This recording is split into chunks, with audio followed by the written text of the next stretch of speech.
ఆహ్వానం పేరుతో మాసపత్రికను నిర్వహించి ఉన్నతమైన సాహితీ విలువలను పాటించి ఎందరో కవులు రచయితలను ప్రోత్సహించిన ఆహ్వానం లక్ష్మి ప్రథమ వర్ధంతి సభను తెనాలిలో భిన్న స్వరాలు ఆధ్వర్యంలో నిర్వహించారు. సాహిత్య పత్రిక నిర్వహణలో ఉన్నత విలువలను పాటించిన ఆహ్వానం లక్ష్మి వారసత్వాన్ని నిలుపుకోవటం అవసరమని ప్రముఖ రచయిత, కేంద్ర సాహిత్య అకాడమీ అవార్డు గ్రహీత పాపినేని శివశంకర్ అన్నారు. ఈ క్రమంలో భిన్న స్వరాల ఆధ్వర్యంలో ఆహ్వానం లక్ష్మి సంస్మరణార్థం నెల మంచి పుస్తకంపై సమీక్షను నిర్వహించడం అభినందనీయమని చెప్పారు.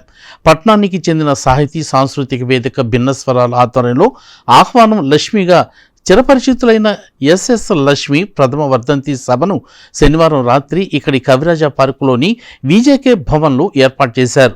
జిఎస్ నాగేశ్వరరావు అధ్యక్షత వహించారు.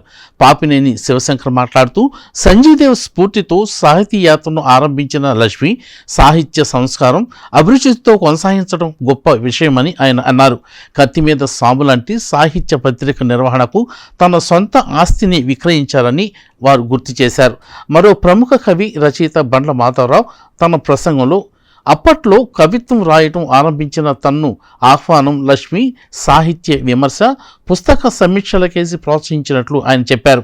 ప్రముఖ కథా రచయిత్రి కవి వాడ్రేపు వరలక్ష్మీదేవి మాట్లాడుతూ ఆహ్వానం లక్ష్మితో తన జ్ఞాపకాలను పంచుకున్నారు. సాహిత్యంతో జీవితం గడిపిన లక్ష్మి ఆ రంగంలోని ఉత్తమలతోనే అనుబంధం కొనసాగిస్తూ మిగిలిన ప్రపంచంతో ఆసక్తి లేనట్టుగా ఉండేవారని స్మరించుకున్నారు. కథా రచయిత కాట్రగడ్డ దయానంద్ మాట్లాడుతూ ఆహ్వానం లక్ష్మి తన పత్రికతో చాలామంది కవులు రచయితలకు దారి చూపారని చెప్పారు. ఆమె రాసిన సంపాదకీయాల విశిష్టతను వివరించారు. సాహిత్యంలో నిష్కామకర్మ చేసిన ఆహ్వానం లక్ష్మి తనకుగా ఎన్నడూ గుర్తింపును కోరుకోలేదని చెప్పారు. సభలో పట్నానికి చెందిన సీనియర్ పాత్రికేయుడు, సాక్షి రీజనల్ సెంటర్ ఇన్ఛార్జి బిఎల్ నారాయణను సత్కరించారు.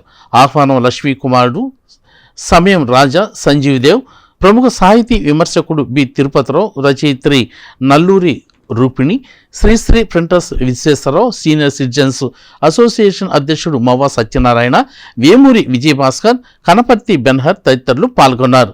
భిన్న స్వరాల బాధ్యుడు ప్రముఖ కవి జుగాష్ వలి పర్యవేక్షించారు.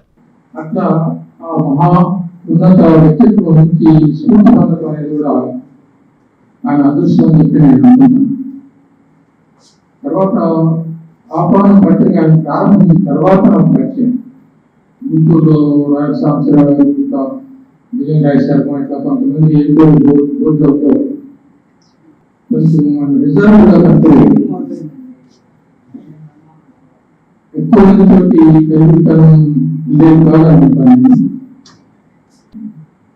వినయ్ శర్మ సాహిత్య రూపంలో కొంతమందితో తెలిసే ఉంటుంది. కొంతమంది రంగులాటంలో ఆయన రాసిన ఒక పాట ఆయన స్థాయిని, ఆయన చిరస్థాయిని మనం గుర్తు చేసుకున్నాం. అట్లాంటి వాళ్ళని ఉత్తమ అభివృద్ధి కలిగినటువంటి వాళ్ళని పెట్టుకున్నాం.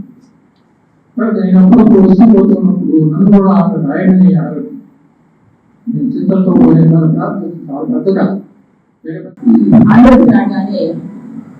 ఒకసారి బ్యాలెట్ మీద లక్ష్మి గారి ఫోటో చూస్తే ఎందుకు కూడా ఇలా చేస్తున్నారు అనిపించింది. అంటే అక్కడ లేని విషయం ఎక్కువ నాకు ఏమీ కాలేదు. అక్కడ ఉన్నారు విజయవాడలో ఎక్కడో వాళ్ళ అబ్బాయి ఉన్నారనే నిజానికి నేను ఆమె భౌతిక గాయాన్ని చూసాను. అయినా సరే ఇట్లాగా ఆమె ఒక గుండె లాంటి వాళ్ళని ఎదుగుని వాళ్ళ ద్వారా తాను ఏమి వాళ్ళ జీవితాల ద్వారా కానీ, లేకపోతే వాళ్ళ చదువు ద్వారా కానీ, వాళ్ళ మాటల ద్వారా కానీ ఎంత సంపాదించవచ్చు జ్ఞానాన్ని అన్నటువంటి ఒక నాన్నగారికి సీరియస్ గా తీసుకుంది.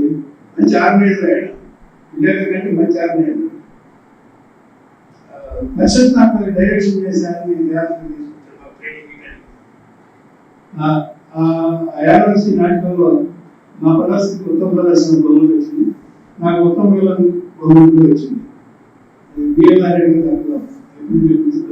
నాకు సన్మానం చేద్దాం అనుకుంది.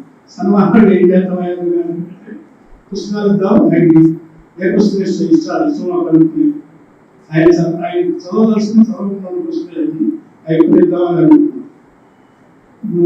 అట్లాగే మా దులాష్ లేకపోతే ఈ సమావేశాలను నిర్వహించగలిగేవారు కాదు. భక్తులు ఎవరు పిలవాలి, ఏ పుస్తకం భక్తులు ఎవరు పిలవాలి అంతా ఆ బాధ్యతను ఆయన చూసుకున్నాడు. ఆయన లేకపోతే ఈ సమావేశాలు ప్రచారాలు నిర్వహించడం జరిగేది కాదు. పిఎన్ నారాయణ గారిని